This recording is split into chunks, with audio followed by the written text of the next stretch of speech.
Hello and welcome दोस्तों। दोस्तों, इस वीडियो में मैं आप लोगों से बात करने वाला हूं कुछ इम्पोर्टेंट अपडेट के बारे में। क्योंकि इम्पोर्टेंट अपडेट जो है वो हमारे देश से बाहर का ही है। और कुछ मैं स्टॉक भी आप लोगों को बताऊंगा।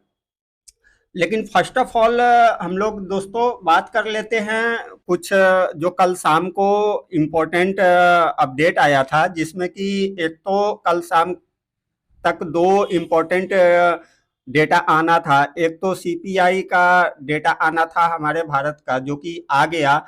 और मैंने इसके रिगार्डिंग मैंने एक रील भी शेयर किया था यूट्यूब पे। आई होप कि आप लोगों ने उसे देखा होगा।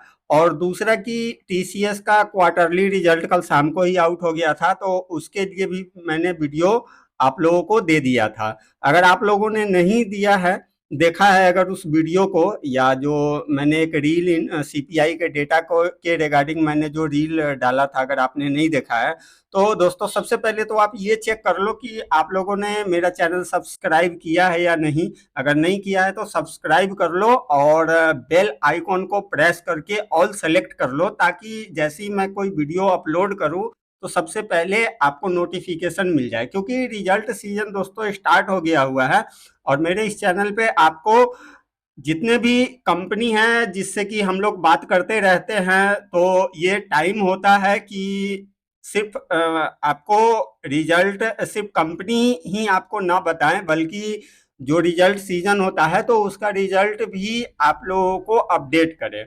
तो इसलिए आप लोग चैनल सब्सक्राइब करके आप लोग बेल का आइकॉन प्रेस करके आप ऑल सेलेक्ट कर लो, ताकि आपको नोटिफिकेशन आपको सबसे पहले मिल जाएगा।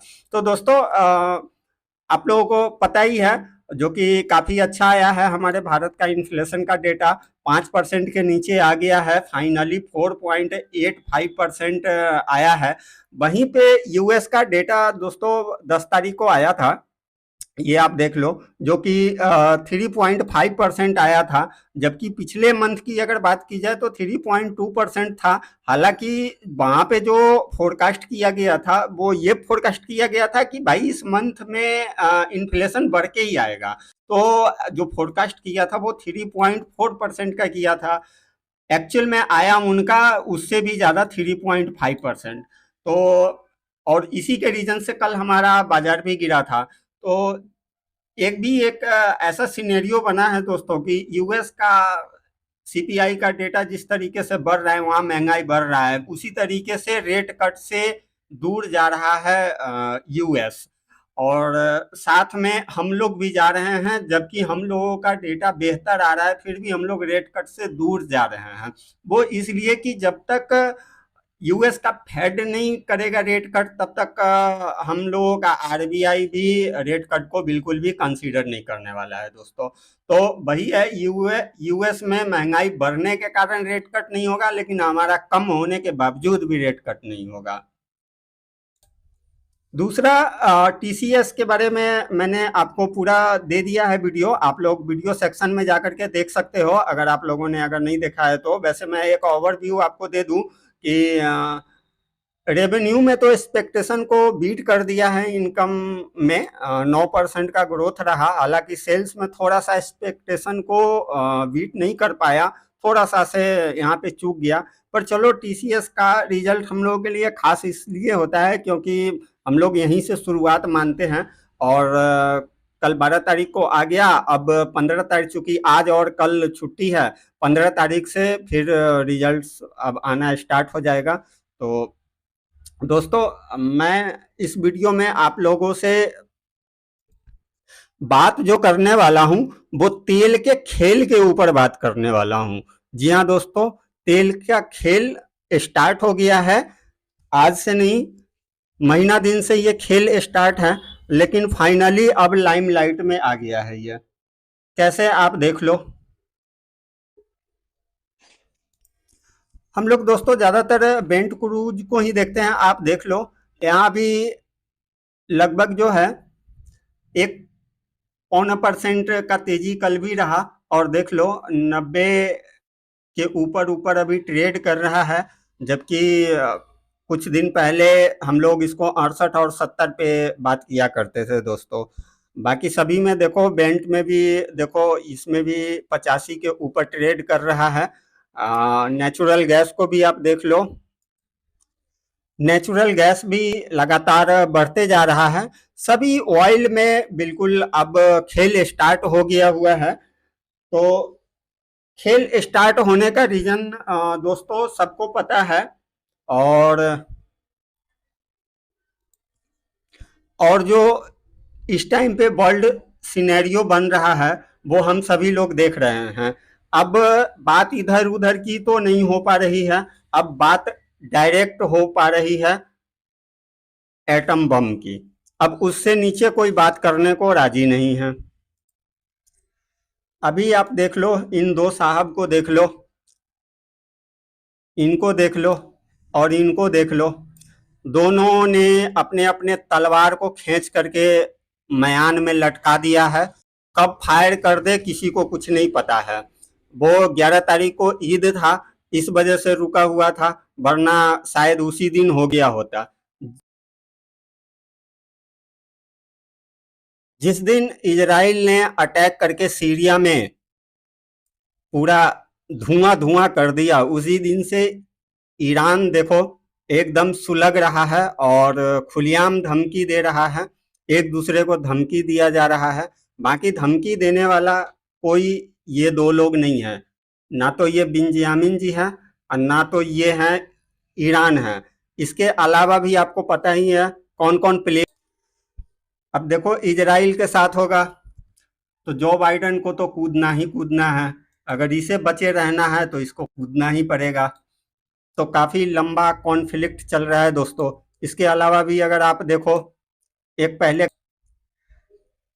सारे फसाद का जड़, ये देखो यहाँ पे हमारे पुतिन साहब, सबसे ज़्यादा फसाद का जड़ इन्होंने ही खड़ा कर रखा है फिलहाल। हाँ, इनको पूरा यूक्रेन चाहिए, लेकिन चाहिए तो सिर्फ यूक्रेन नहीं चाहिए, ये पूरे दुनिया को वर्ल्ड वॉर के आग में झोंक के ही छोड़ने वाले हैं। और अब कोई ऐसा सिचुएशन बन नहीं रहा है जो फिलहाल इस मुसीबत से कोई भी निकले। पूरा मिडिल ईस्ट डिस्टर्ब हो गया, यूरोपियन यूनियन पूरा डिस्टर्ब हो गया। इस वक्त वर्ल्ड सिनेरियो को देख लो, 2 साल से ऊपर हो गया रसिया यूक्रेन का वॉर। उसके बाद गाजा हमास का देख लो, लगभग अक्टूबर से चल रहा है। 6 महीने गाजा इजराइल का हो गया। उसके बाद अब हुती वगैरह तो वो तो है ही, अब लेकिन उससे भी बड़ा देखो, जो सबसे बड़ा इसका सरगना है, कौन है सरगना? ये देखो, ईरान। सबको खाद पानी तो यही देता है।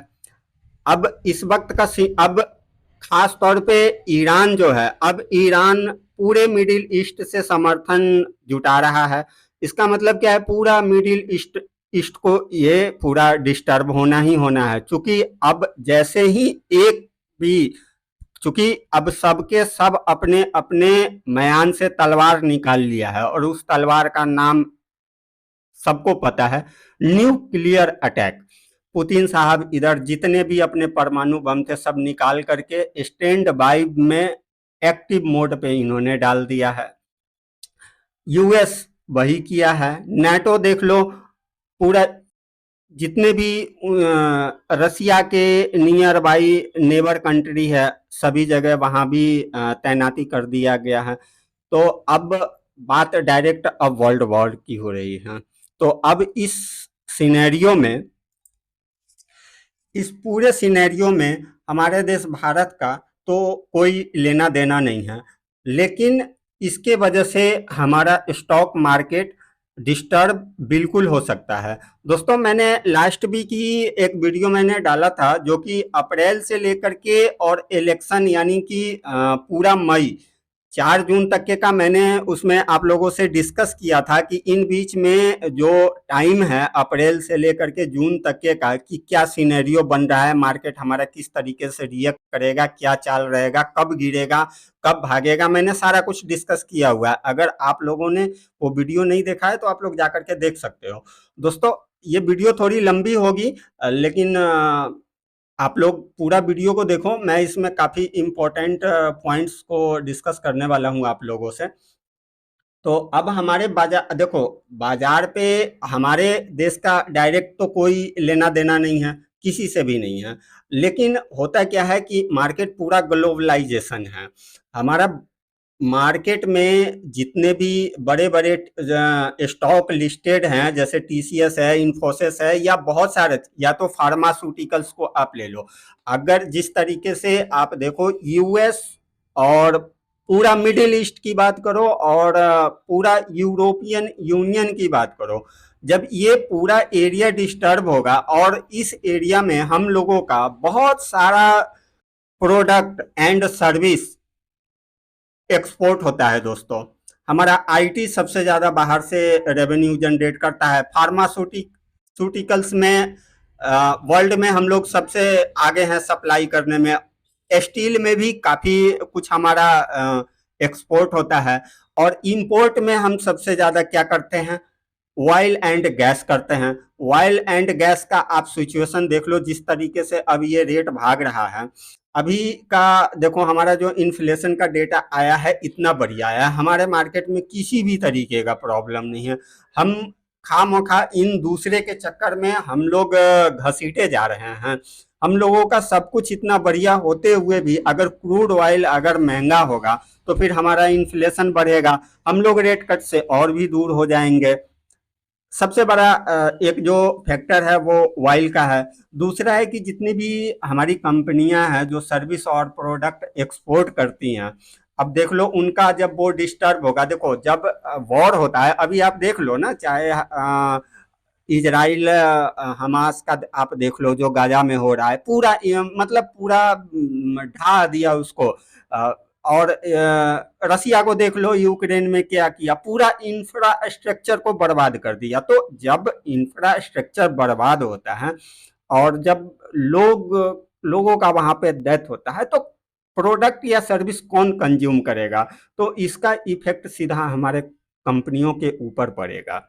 देखो, लड़ाई झगड़े कोई आज नहीं हो रहा है। जब 2 साल पहले रसिया यूक्रेन का वॉर हुआ था तो भी हमारा मार्केट टूटा था, काफी टूटा था, तकरीबन 20-25% के आसपास में टूटा था। उस वक्त भी पोर्टफोलियो टूटा था। लेकिन चलो फिर वो 2-4-5 दिन में, एक हफ्ता में वो एडजस्ट हो गया। उसके बाद इजराइल हमास का हुआ तो 2-3 दिन का इफेक्ट उसमें भी रहा, और उसके बाद वो भी सेटल हो गया। तो इन ऐसा जो लड़ाई है, ऐसा जो झड़पें हैं, इसको अब स्टॉक मार्केट कह लो कि एब्जॉर्ब कर लिया है, एडजस्ट हो गया है, इसके साथ कंफर्टेबल हो गया है। लेकिन अभी का जो सिनेरियो बन रहा है, ये वर्ल्ड वॉर का सिनेरियो बन रहा है। इसमें पूरा middle east, European union, US पूरा जब जाएगा तो बिल्कुल फिर ये जो 2-4 दिन वाला एडजस्टमेंट है वो फिर नहीं रहेगा।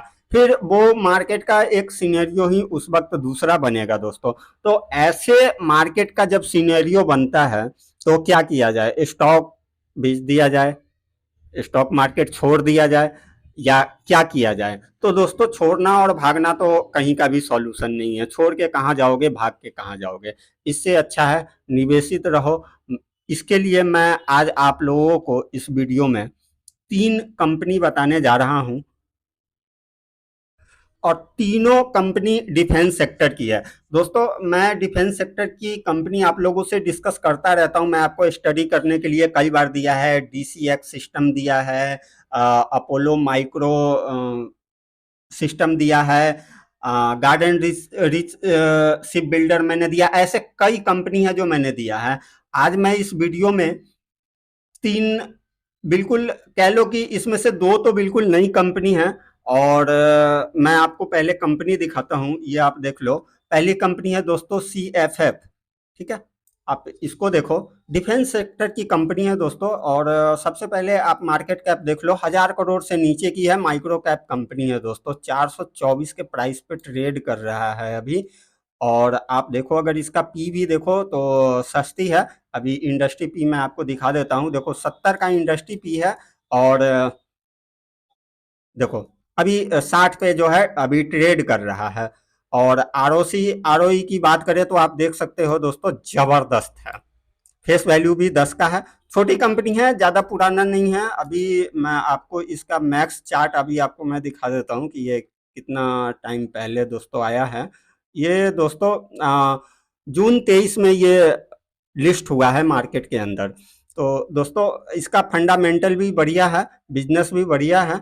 आप लोग वीडियो काफ़ी लंबी हो रही है तो मैं पूरा कंपनी का डिटेल्स में मैं नहीं जाऊंगा। मैं आप लोगों को कंपनी आप दे दिया, आप लोग देख सकते हो, फंडामेंटल वगैरह काफ़ी बढ़िया है। आप शेयर होल्डिंग पैटर्न आप देख लो, 73% का होल्डिंग है प्रमोटर के पास। और देखो एफआई ने भी पैसा लगा दिया है, डीआईस ने लगाया था, लेकिन एक मिनट दोस्तों, ये पुराना डेटा दिखा रहा है क्या? मैं एक नहीं, ठीक है दोस्तों, वो अभी करेंट वाला अपडेट है नहीं। तो 73% की होल्डिंग है दोस्तों, बढ़िया होल्डिंग है प्रमोटर का, मैक्सिमम है। और अगर मैं एक चीज आपको और दिखा दूं यहाँ पे, देखो रिजर्व आप देख लो, 100 करोड़ का रिजर्व है।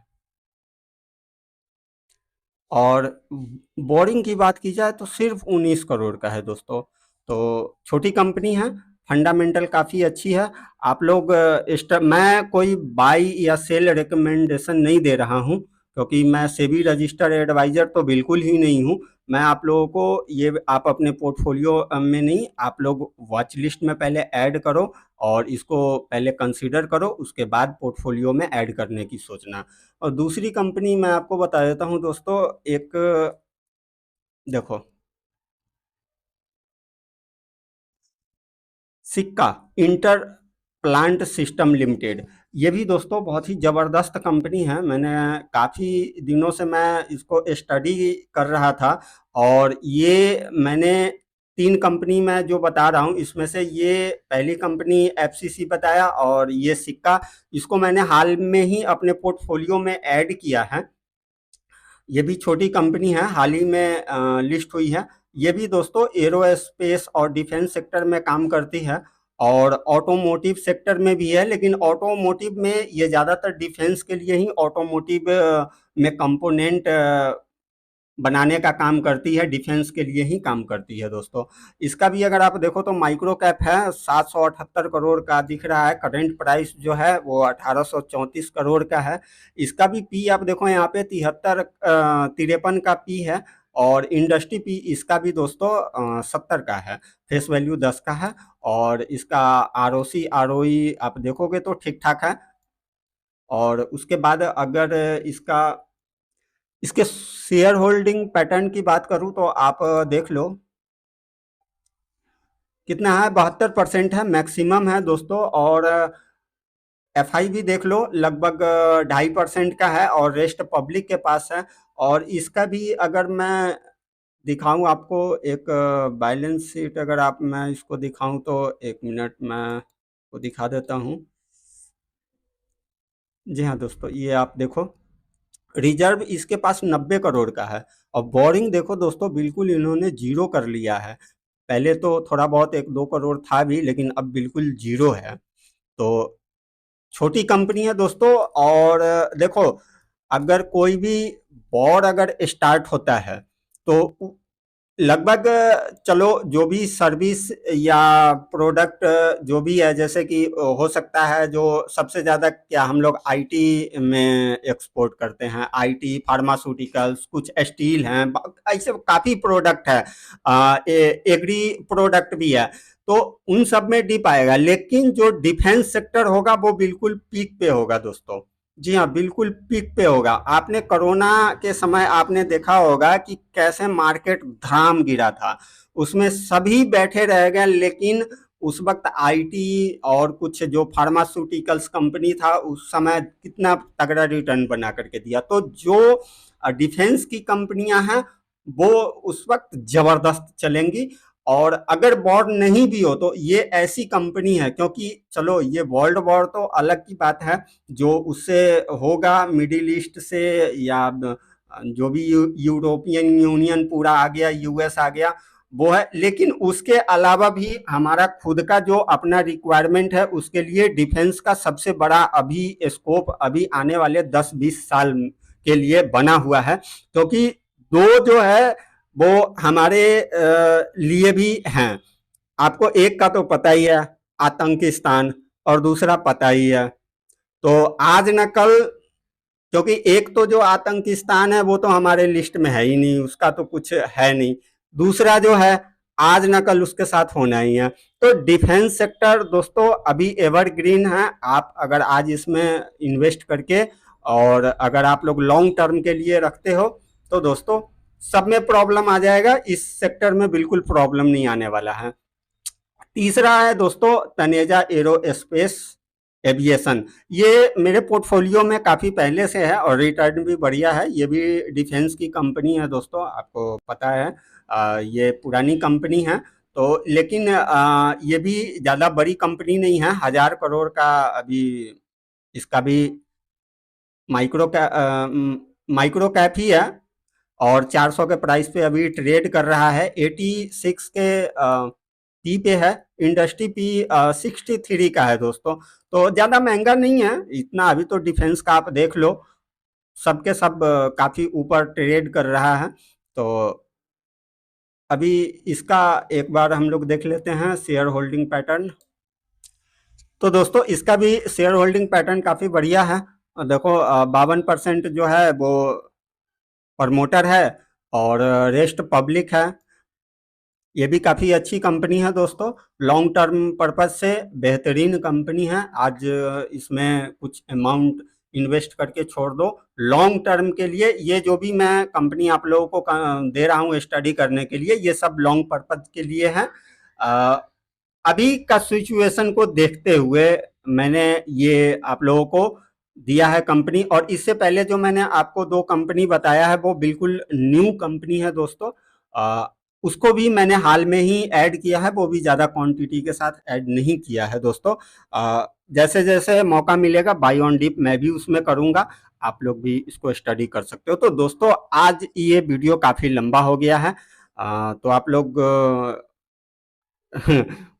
कमेंट में ये बिल्कुल मत कीजिएगा, क्योंकि टॉपिक ही ऐसा कभी कभी हो जाता है कि इतना लंबा वीडियो हो जाता है दोस्तों। तो दोस्तों मिलते हैं नेक्स्ट वीडियो में।